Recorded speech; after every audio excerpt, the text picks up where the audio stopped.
Hi, welcome to my Nothing is Wasted podcast here on YouTube. My name is Annette and I'd like to welcome you to my kitchen, my home.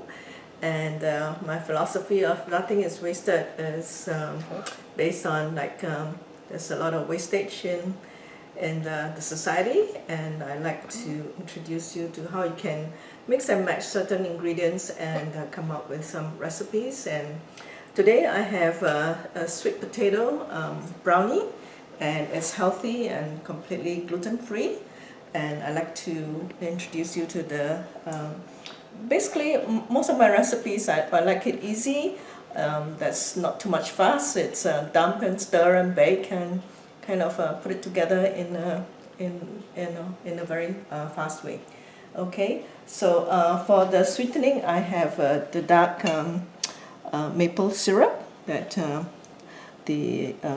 and what I had was the sweet potato that was just sitting around, and as I said, nothing is wasted. So instead of using flour or the almond flour, today I had the potato. So this will be my the cup for the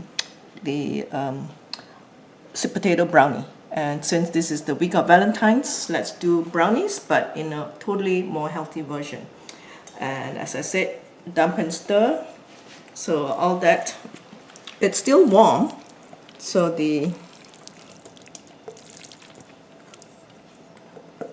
sweet potato, sweet yam goes in to the mix. Okay. Away.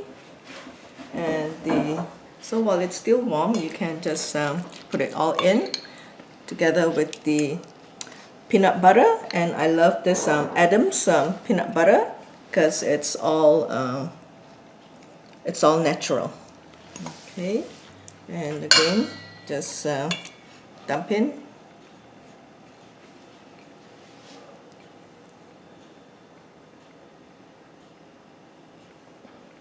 And in the essence of nothing is wasted, just make sure you just scrape it all clean.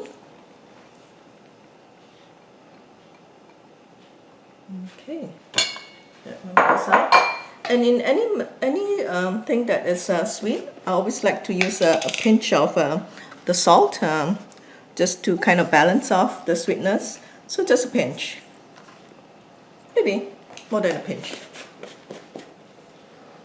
And that can go in, and then I like to flavor it with a bit of coffee. So there you go, maybe just a little bit. So there's a little bit of a coffee, sweet, salty, and a bit of a coffee flavor. So with this one, let's just get this going. And in fact, for this recipe, you can, at the end of it, I will be baking it for this one, but because there's no eggs involved and it's completely all cooked products, you can even put it in a mason jar and just eat it and just scoop it out and eat without even baking it. Maybe you can start. This is all nicely stirred up, and it's a little bit chunky, which I like. But if you prefer more smooth, you can always use the peanut butter that's all smooth. And the next thing that I'm going to add is this TLS, this protein shake. It's got fiber in it and no added sugar. So I'm going to put a full cup in it.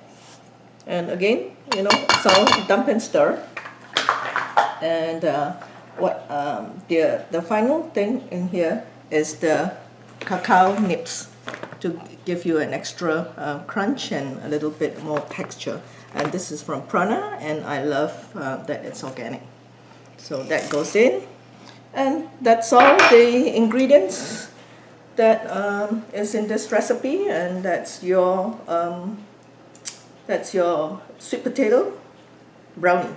And here I have the baking tray that I'm going to be using it, and I've already oiled it with this coconut oil and preheated the oven for 350.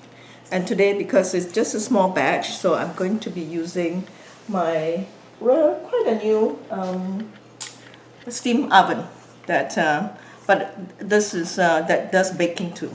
Okay, so I will be, yeah, we'll be back shortly when this is all mixed up and ready to go. Okay, so in the spirit of nothing is wasted, I've used the spatula to clean it all up. So, and whatever is not cleaned up, my cameraman loves peanut butter and he loves chocolate, he will clean up. There's no eggs in it, so this is edible, like it's finger licking good. Behind the camera, I was already eating it, and it tastes super yummy. So it does. This recipe fills up this tray, and a little tray for, you know, sometimes you might want to give it away to a neighbor or to a friend, and to show them how much you love and care for them. Okay, so into the oven it goes. This is my relatively new snazzy oven, and I've already preheated it. And I have pre-measured it to that it fits in this two trays just perfect. So this way I don't need to use the big oven. So it's already it's already preheated just now. So 350 degrees in this oven, and it's ready to eat. So I'll see you next time at my next recipe, or maybe nothing is wasted in and around the house. Thank you for watching. So here's the final product after the baking, and it's so good I just couldn't resist getting a slice out. It's best when it's cooled down, and maybe the next day in the fridge after it's been cooled down, and it's so yummy. Enjoy! I can't wait to try it. Yums!